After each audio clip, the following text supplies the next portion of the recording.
Okay, we are on the Speak Your Truth with Mark Ross podcast. Ladies and gentlemen, my name is Mark Ross, and with me this evening is Elizabeth Perdomo. She is the founder of the Beacon of Hope Support Services here in Milwaukee, Wisconsin. Elizabeth, thank you very much for coming on to the show. Thank you for having me. I thank God for bringing us together today, and I want to thank you for allowing me to this space to share my story. Yeah, and you have an interesting one indeed. But ladies and gentlemen, if you have any questions that you may want to ask myself or Elizabeth during our interview, please do so. Facebook is open for the chat. Come on in, ask questions. Ask questions about her or her nonprofit. It is a nonprofit, correct? Yes, it is. Okay. So just wanted to get all that out the way before I ask questions. So with that being said, Elizabeth, before we talk about Beacon of Hope, uh, I want you to talk about your journey and your life. As we said earlier, you have a story to share, and your story leads to this, the nonprofit. So, Correct. take us back. Well, a little bit about me. I'm from Nicaragua. I Okay. came when I was 11 years old. Didn't know no English. Didn't know culture was totally different. Everything was so different. But I was raised here in Milwaukee, so I have spent more time here in United States than my own country. Um, I went to school here. I um, graduated from college. I have a bachelor's degree in human services, Okay. and so a little bit about me is like I got married. Well, first I started living with the father of my kids. I spent uh, 2, 3 years together. We had our first kid, and the abuse started at the second year that I was with him. Okay. It was physical abuse, Okay. and so then we got married, thinking that marriage was gonna fix the problem that we were having, and the abuse was gonna stop. Mm. And but as we all know, that was not the issue. Uh, Okay. so I was married for 10 years. Hmm. Um, yes, I have 3 children. Now they're all adults. My oldest one is 32. My middle one, which is my daughter, is 30. And my youngest one is 28. Mm. Um, so, and while I was going through this for, I would say, over 30 years, I have worked in human services field, helping individuals become self-sufficient. But while I was helping others, I myself was being physically, mentally, and emotionally abused at the time. Mm. Mm. And at that time, I didn't have the support I needed. And Mm. because of embarrassment and fear, I hide it. Um, I was, like I said, I was working at a human services, a W-2 agency, and I would miss work a lot, trying to hide bruises, making excuses for the injuries that I had. And because of my absentees, I started being reprimanded at work. Here I was, a top performer, um, a great worker, but now labeled as someone with attendance problem. Mm. But at that time, never once HR or supervisor or anyone pulled me in to say, "Hey, are you okay?" And instead, I was told, due to your absence, you will not receive your incentive bonuses. Um, I was at home. I felt I was being abused. I was being abused, Yeah, well, I say you and at was. Yeah. work, I Yeah. was I was being put down. Mm. So I felt like both places it was something going on. I felt people talking about me. And on Mm. top of that, I had the 3 young kids and who were witnessing the abuse. and Mm, acting out in school. So I was being pulled from work by phone calls. Come and pick up your kid. Your child has been suspended. So, and when I went to family members, culturally, once you marry someone, at least in my family, that's your husband, so that you need to deal with it. So when I went to my family for help, they say, well, that's the man that you choose to marry, so you need to deal. mm, So I felt trapped. I felt that there was no life for me at that point. mm. So, And you were married to him for 10 years. yes. And uh, did you have your kids at this point, or, you know, Yes, I had my three children. at that time? Okay. Yes. And so they, maybe this is, I'm going to ask anyway, but your Mhm. kids witnessed this, right? Yes. I actually had an interview at a radio station 2 days ago, and my youngest son came with me. Mm, And my kids support me 100% with everything that I do with Beacon of Hope. But it was the first time, because he was part of the interview. He told me, Mom, don't worry, I'll go with you. mm, And it was the first time after all these years to hear my youngest one talk about what he witnessed and how he felt. And it was very deep. It was very eye opening for me. And not that I didn't know, but hearing it coming from him, it was a big impact for me. After all these years, we have talked about it, but not so much into depth, like the questions that they were asking him. mm. And it was very it was reaffirmation for me that the mission of Beacon of Hope is for a reason, and I'm in the right track to help others, and including my kids are also they're able to touch other individuals that or the kids that are going through what they went through. Mm. I know you mentioned to me in our initial conversation, Elizabeth, that uh, there was an instance where you you got abused at home and you had to go to work, and I guess you put on makeup to try to cover it. Yes, and But that's why I will call in, so the bruises will go down a little bit, yeah. and after that, then I will put makeup so people wouldn't notice as much. But even when people notice, they never ask. They never say, "Hey, we notice your black eye." They just acted like it wasn't there, But they and look at you. Did they look at you funny? They did. And I felt it, I sensed it, and that's why I say that people were talking about me, Mm, and nobody reached out to, mm, hey, do you need help? mm, What is it that you need? Or nothing, absolutely nothing. Not even mm, from supervisors, co-workers, nobody. And that's when I feel like Beacon of Hope is, I always push domestic violence is also a community issue. mm, I remember an instance that I was outside playing with my kids, and he came home and he was upset, something that happened at work, and he just started beating me outside.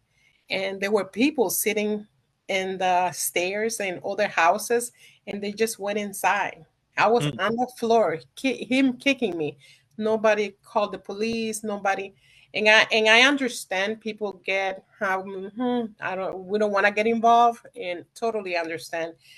But calling the police and calling 911, letting them know, hey, something is up, and you can be anonymous and you can help somebody. So I will say that's how the community sometimes in, can get involved without getting involved. Because yes, it is a touchy subject, yeah, yeah, and yeah. people don't like to get involved, but you can help. Mm. How did your kids deal with that during that time? During that time, now that I look back, everyone reacted differently. My oldest one, my son, he every time that my husband was beating me and there was chaos, he will watch TV and do not move. He would like focus on the TV, and it's like nothing was happening. My youngest one, he will cry, but he will not get involved. Now my daughter, on the other hand, she was the one who will jump in the middle to stop hitting mom. Mm-hmm. So she was the fighter. She Mm-hmm. was the one that will get in the middle between us, and and I think the older that they were getting, the more she was getting involved, and I noticed how they were getting, affected. The school was a big one, and that's another thing. Schools, they tend to, or my experience when I was going through it is like, your child is suspended, your child don't behave, your Mm. child here or there, but never once nobody sit down with me and say, hey, is there anything going on at home? And How did that that's make you feel knowing that you were all alone at that time? lost. Mm. I felt trapped. I felt like there's no way out. There is no light for me. Yeah. And that's how I felt. Darkness. Yeah. Yes. So when was enough for you? Uh, well, after 10 years, I think my kids was my motivation of moving on and taking that step. It is scary because a lot of the time people tend to judge. Why do you stay? Um, you Mm. must like it because Mm. you're staying. Yeah. Um, Mhm. and they ask the whys. And believe me, while I was going through that, I will ask myself, why do I stay? And I didn't have an answer. Mm. Um, I like I say, I felt trapped, so there was no way out. So, and for when you're on the outside, you may say, well, you just leave and that's it. But it's not that easy. There is kids involved, there is emotions involved. Not all the time it's abuse. So we need to understand that there is a cycle. It's like the abuse come, but there's always the honeymoon period, and the hope that that person is gonna change. The Mhm. hope that, he's the father of my kids. Maybe if I do this or do that, maybe he change. And you always have that hope to have that family that you have to be quote unquote normal. Yeah. But but I knew when my kids started getting older, I knew it was time to move on. And so after 10 years, I finally had the courage to leave. Not, but at that time, not just my abuser, I also left my job um, Mm. because at that point I started going to trainings and I started being more aware. And but at my job, I already had a label. Yeah, the great worker with too many issues. It was domestic violence issue. It was kids issue.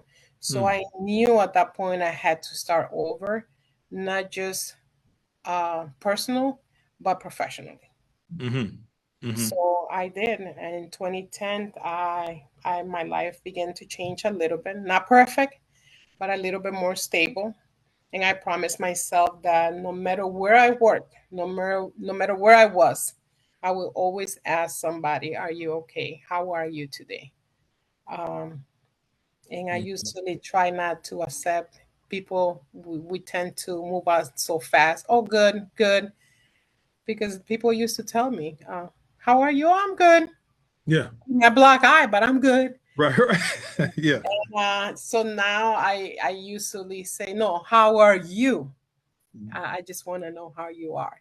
Right, And right. taking that little extra Yeah, reinforcement, like how yeah, are you yeah. today? And so that's something that I do wherever I work or wherever I'm with. And that's important to for people to do those simple gestures. It's one thing to say, hey, what's up? How you doing? You know, but how are you? Hmm. Right? You Yes. look at a person and I'm like, bro or sis, Yes. how Yes. are you? You Hmm. know, uh, don't give me the fluff. Like, how are you? How are you? You know, Yes. this is a wellness check, man. How are you? Yes. That is true. And it is so easy to get caught up in abuse. Sometimes you not even know that you're going through abuse Mm, because physical abuse, of course, you know because you see the bruises, you feel it. I mean, it's physical, but it is sometimes even when you think that you have moved forward, you probably can get caught up again in situations that are not healthy. And I can share with you after years, that I went through physical abuse. A few years ago, I let myself start a new relationship. And this man was charming, very outgoing. We were together for 5 years. He proposed. And we went, I love traveling. I love trips. So we will go on trips. We will do everything that supposedly was a healthy relationship. And after the 6th year, um, I found out that he was cheating. Not with one or two or three. He had 6 different women. oh, Yes, and I didn't know. And it was hard. So then the manipulation came, and that's why I say it's so easy to get into things that then it's hard to get out because hmm you spend time with this person, yeah. you You love grew this with that person, you have person. Yeah, you got, feelings, and yeah, yeah. it's hard.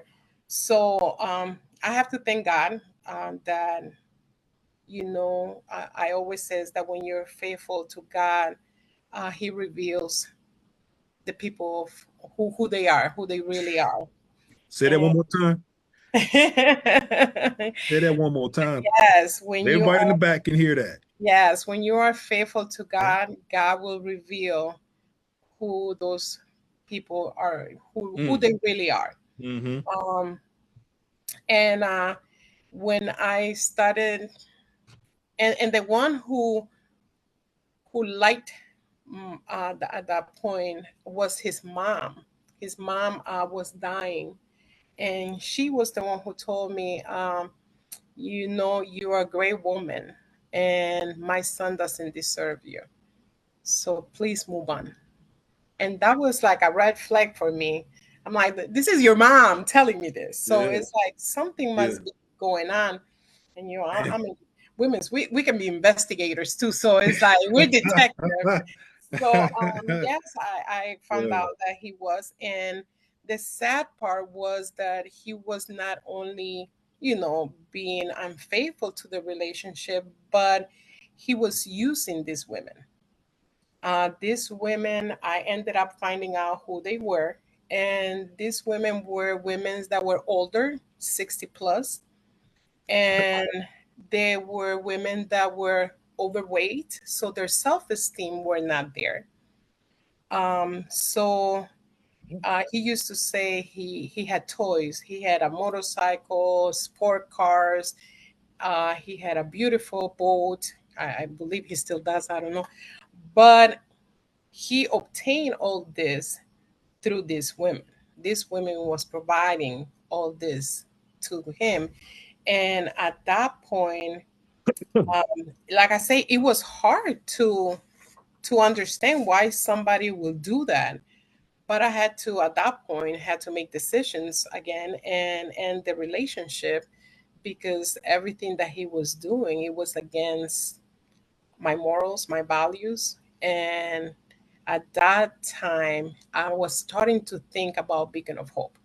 So that totally was against everything that I was envisioned for Beacon of Hope. And Okay. um, and I say I can be in a relationship with somebody that I'm gonna be advocating for other women not to go or not to put up with those type of situation.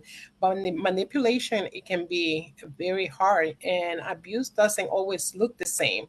Like I say, it can be physical, emotional, financial, Hmm. Hmm. manipulation, and now cyber. Cyber is a big one nowadays.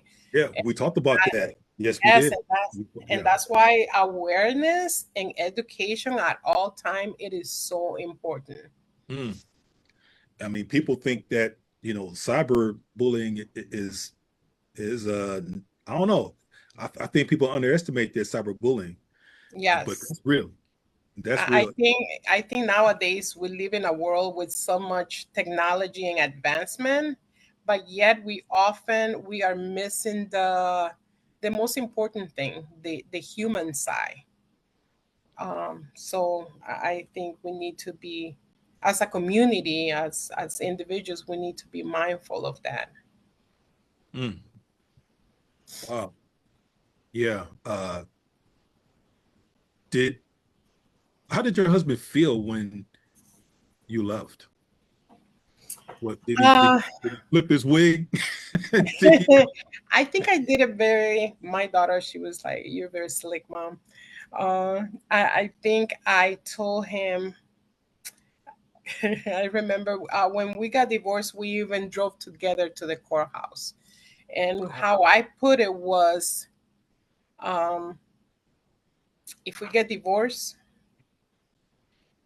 you can claim the kids, and you're gonna get more money than if we're married.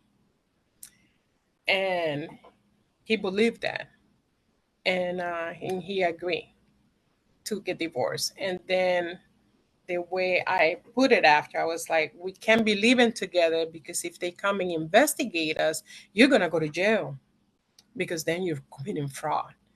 And he actually believed it, and I helped him get another apartment, and he moved to the other apartment, and little by little I detached from him. So it wasn't just something like, okay, I moved, Right. and Right. I didn't feel safe to do that. Yeah. So I needed to be very strategic on how I was going to do it. And so he wouldn't feel that I wasn't going to be there no more, because then I felt that my life will be in danger. So, Hmm. I use a lot of psychology with him for him to believe these things, and make sure that I moved on. Wow. Wow. Yes. I, I know it sounds I, funny, but it I'm was sorry. it was the truth. You conned the con. Holy crap. You- So yeah, that was slick. Till That this was day, my daughter That's a still badass move you played. remember, she came with us to the divorce hearing. And after the divorce, she's like, Mom, I still remember how happy he was, because he was gonna be able to file taxes and get more money. I Mm, said, yeah, that's how it was. That's man. how I made him believe that, and he believed it. Wow. It worked. It worked. I think Hey, I was blessed. I think God was lighting my way, because and I'm sure not for everybody will work, but yeah. for me at that point it did work. And like I say, I had to use a lot of psychology with him. It Mm, wasn't from one day to another. It took me still a few years in order for me to detach mm, from mm, him. mm, mm. Yes. I, I'm gonna pause for a couple of seconds because the move that you just pulled, you can't make that up.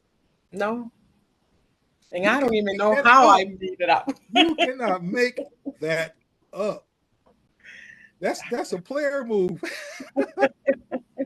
That is a total player move.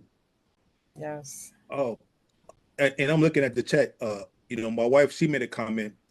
She said that uh, when she was in a bad relationship, she just said she just moved her entire house out while he was work. So I guess when he came back to the spot, hey, it was gone.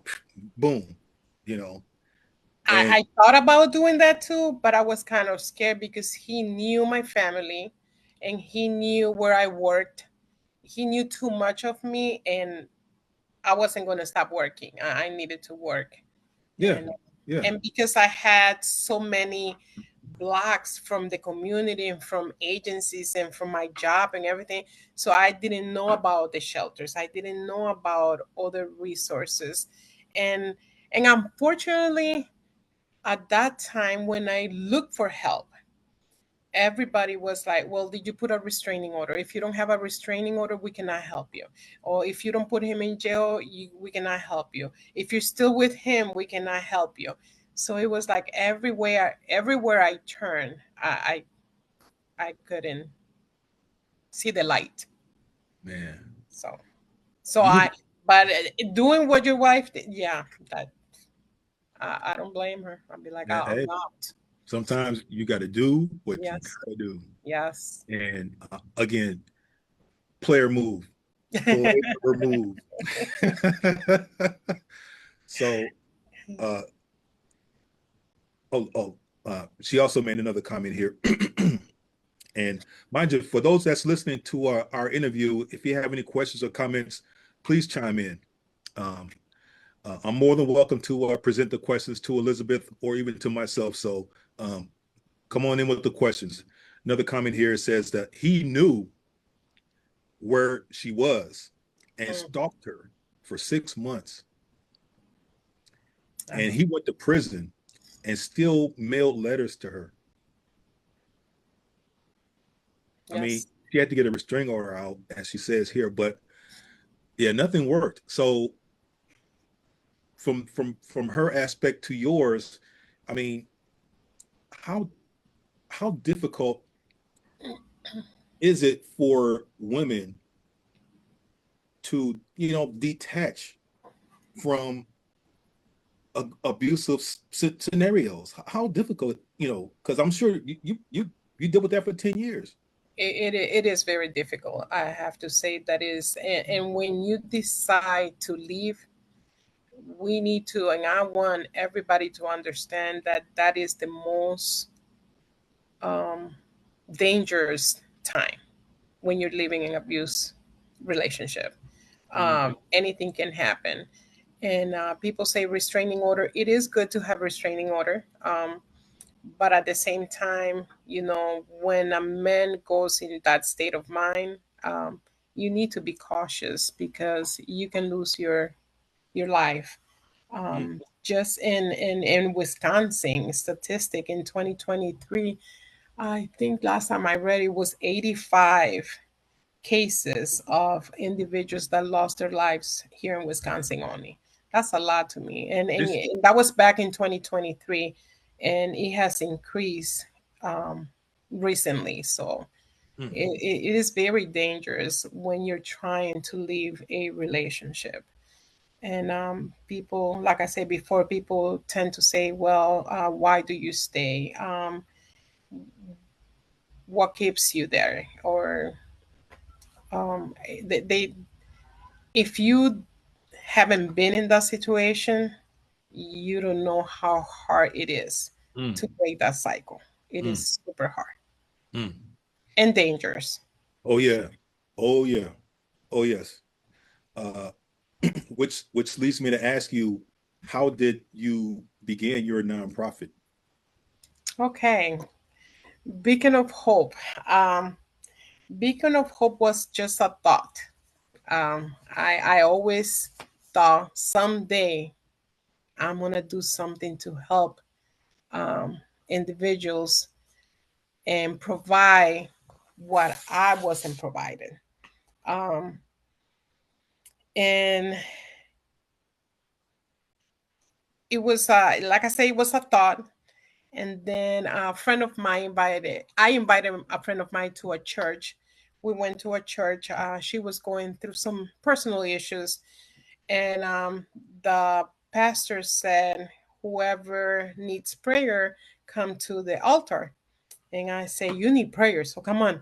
So I went with her to the front, and then the pastor just came straight to me and put her hand on my shoulder. I said, no, pastor, it's not me, it's my friend that needs prayer. And she said, no, God is telling me to let you know that the mission that you are thinking about to go ahead and do it is needed. I broke down and cried. I started crying. I couldn't believe it. I asked her, I said, how do you know? Because at that point, I had not shared my thoughts with anybody. It was just me thinking about it. And she was like, I don't know. I'm just a messenger. I'm just letting you know what he's telling me to relate to you. Mm. And so at that point, I knew it was a goal. And I just pray and I say, God, if this is your will and if this is your mission, Mm. guide me, so I can provide what I didn't have back then. And that's how Beacon of Hope started. And little by little, I rented a place that I still have. Is on Brown Deer.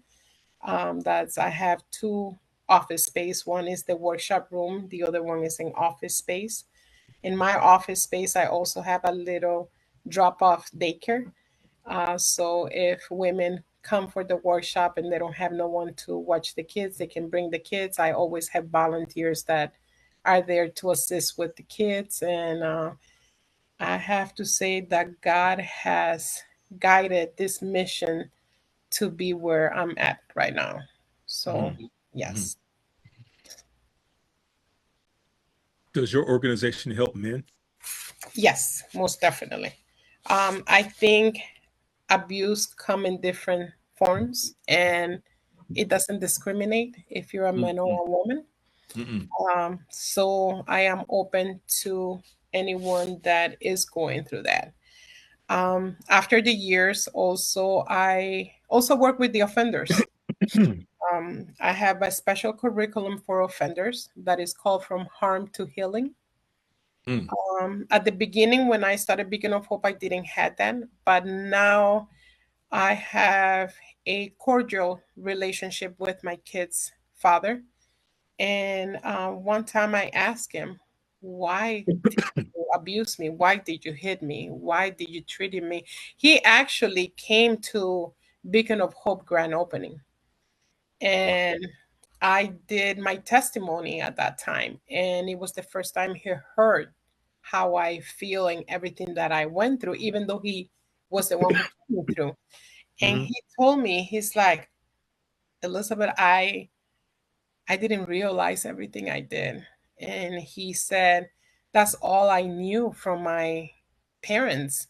I used to see my mom get beat up, and so that when I get upset, that's what I did. And he actually cried that day. I've never seen him crying before, and he apologized. He apologized, and so when he shared that with me, God put in my heart that I needed to also touch those individuals that, yes, there are offenders, Mm. but they need, um,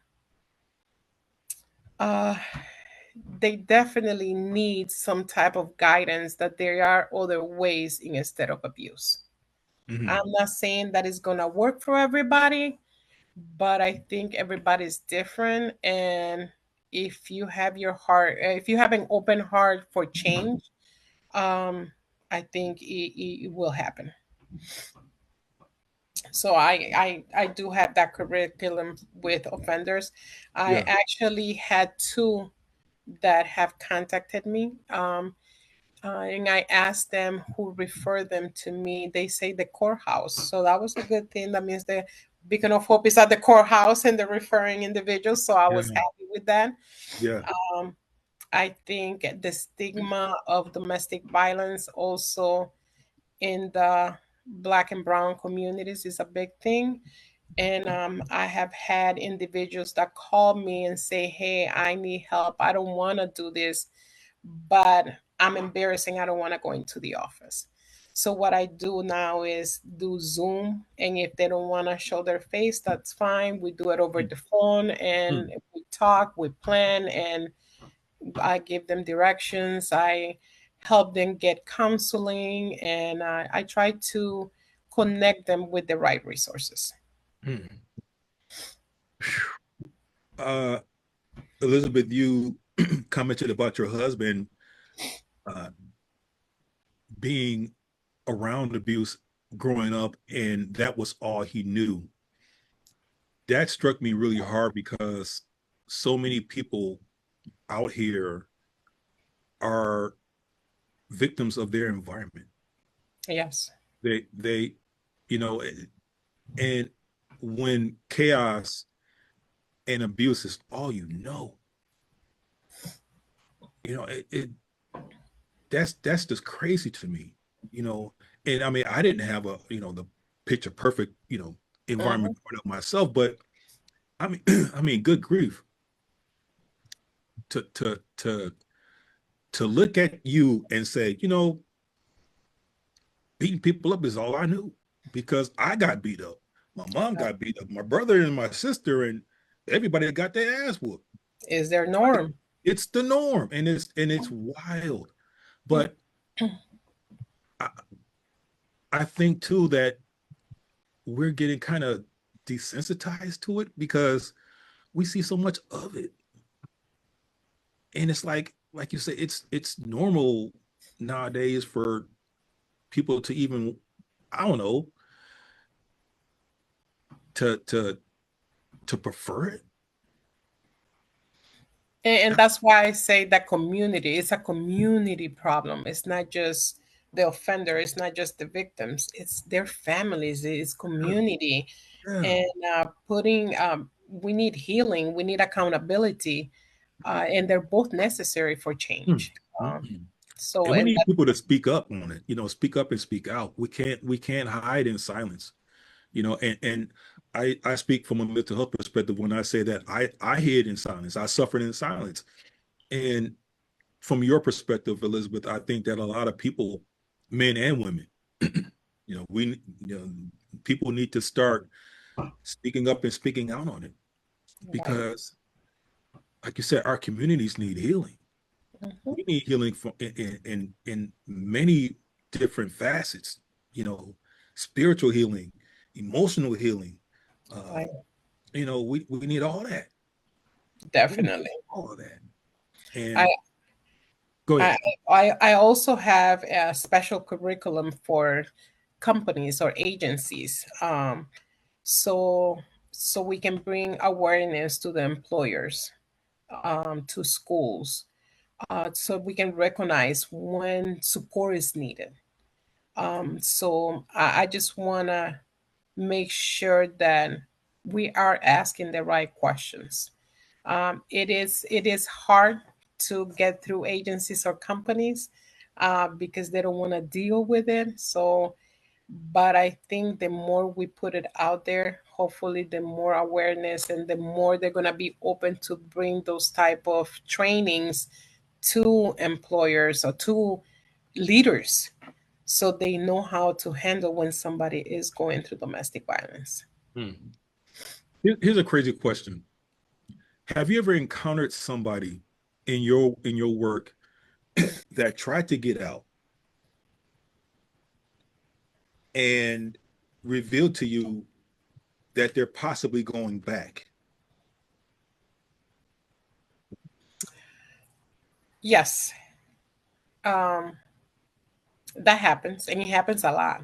Mm, And I think that's mm, why sometimes that's when judgment comes. mm, That's when, well, she went back. She mm, must like mm, it. mm, But people, we need to, and that's where education is so important, because we need to learn. And I say we because I'm still learning. Every time I do a workshop, every time that I meet with somebody, I learn something new. We need to learn what these individuals are going through. I went back a few times. I was able to remove myself and I went back because we Mm, need to remember mm, that yes, it is 10 years, but 10 years was not just abuse. There were some good times as well. And mm, there is family, there is feelings, there is the need of somebody that wants, you want love. And so you are the father of my kids. So it's like, why not? Maybe it works. And it's even after the fact with the when I was in this relationship for 5 6 years, I left him, but I did went back knowing that. But he said no, I left them, and that, and the offenders usually have a type of manipulation that they convince you, and that's why educating yourself at all time um, is so important. There was one workshop that I did one time, and there was this lady in my workshop, and she's like, I just came to support. I'm not going through any abuse. I'm good. Me and my husband are fine. I said, okay, well, thanks for being here because we were going around sharing experiences. She's like, oh no. So when I went through all the different type of abuse, at the end she broke down and she's like, mm. I didn't realize I was being financially abused. And so it's just education. It's just making sure that you're aware of what's out there and how are you able to break that cycle and how to identify when are you being abused. Yeah, yeah. And I always says change requires a community, not just one Hmm. person. Hmm. You know, there's a saying, hurt people hurt people. Yes. And we have to recognize that there's a lot of hurt people out there. Right. And there's many ways that people that are hurt others. And uh, it goes back to what you said, Elizabeth, that th- our communities need some healing. Yes. We need some education, and we need some reminders for people that think about going back to the same stuff. It's like, hey, if it didn't change then, Mm-hmm. what makes you think it's going to change now? Right. It's not. More than likely, it's not going to happen. So, take your chances and just keep going. You know. And if you add mental health, it's it gets worse Mm, because then, and if you add poverty, yeah. and all this that you Uh, continue on mm, top of the abuse, mm, it's hard to break all those issues that and so you have to take layer at a time. And that's one thing that I'm very proud to say about Beacon of Hope. We meet people where they at. mm, We I'm not going to tell you what to do. I'm going to give you the options and I'm going to walk next to you until you're ready to move on, because the person that is in the abuse is the only one that knows when it's safe to move, mm, when it's safe to break mm. free. Yeah. Nobody can say, okay, you need to go, because you're not living that, you're not in it.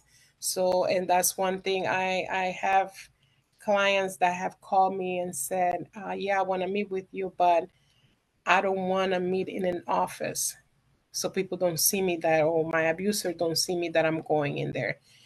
So that's another thing that I'm very proud to say. I meet individuals in public places. One of my favorite places, and I have to say, is Panera Bread. They always like, because it's so casual. So we always meet, and I'm always I do provide food because you never know what they're going through, and so we just meet. People not even know what we're meeting about, and we put plans in places. We talk about it, and no, it's just a common area that nobody will ever think that we're talking about domestic violence. Mm. So that's one thing that Beacon of Hope does a lot. We meet individuals where they at and where they want to meet, as long as it's a safe, of course, for me and whoever comes with me. Amen to So, that. Amen to that. Elizabeth, how can people reach you? um, by email, Beacon of Hope always at gmail.com. They also can call me at 414-604-6818. I also have a website. It's beaconofhopealways.org. Um, so that's how they can contact me. And I can send you all my information as well, so we can probably put it on Facebook and social media, Absolutely. because sometimes, people are, it's not safe for people to write down information if somebody else is there with them. So Yeah, yes, absolutely. I yes. look forward to getting that information. Yeah, so I can share it. Yes. Absolutely. Elizabeth Perdomo, ladies and gentlemen, thank you very much, Elizabeth, for coming on to the show and sharing your story.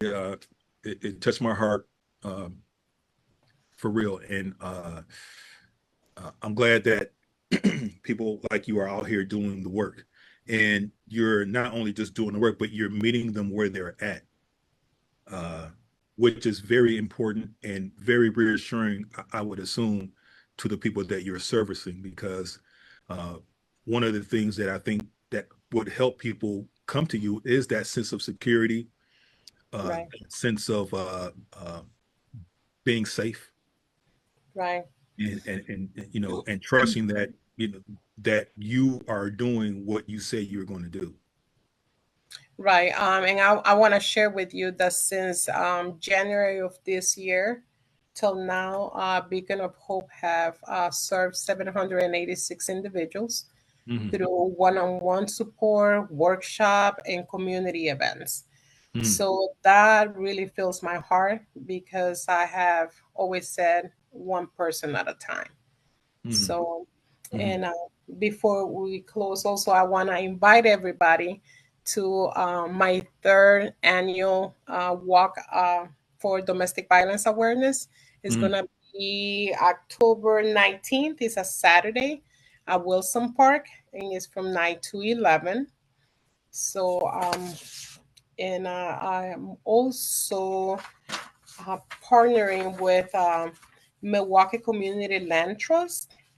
They are want to come and do a workshop for individuals that wants to buy a house, wants to fix their credit. Because we got to understand, when you get out of a domestic violence situation, you don't have nothing.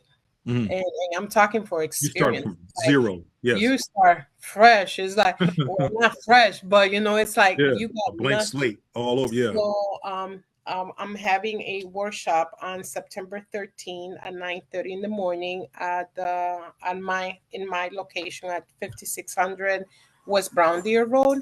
Okay. So it's at 9:30, and we working with individuals one on one, so we can provide resources and we can provide information on the different type of programs that are out there. Okay. And my last one that I want to talk about is this year Beacon of Hope is very proud to do our first gala. We are Okay. doing fundraising in order for me to continue to support Beacon of Hope. I want to share that all the services that I provide to the community are free of charge. I don't charge anyone. Hmm. I always said that people are already going through things for me to charge, so I do not charge. So everything that I provide is based on donations. So we are doing our first gala. I'm very, very excited. We already have the place. I'm calling it the Hope Gala, a future reimagined, because that's how I used to seeing a future, my future. I was reimagining my future. So that's why we named the gala A Future Reimagined. And it's going to be in November. So if anybody would like to be a sponsor, please reach out to me, and I will be more than happy to share all the different ways that you can sponsor, and it doesn't have to be financially. There is other ways that you can sponsor as well. That's So awesome. If you could share that information with me, I can share that on Facebook definitely, or whatever. Yeah, yes. so pass the information on, and yeah, I'll share it. I'll do my part. Okay, thank you. Yeah, no problem. No problem. Ladies and gentlemen, this has been another episode of the Speak Your Truth with Mark Ross podcast. Always remember, guys, it's okay to not be okay. Just do something about it. With that being Amen. said, Elizabeth, thank you again. No, You have a thank good you. rest of you have a good rest of your evening. Ladies and gentlemen, you have a good evening as well. Talk to you guys soon. Bye, Elizabeth. Bye. Thank you. All right. Bye-bye.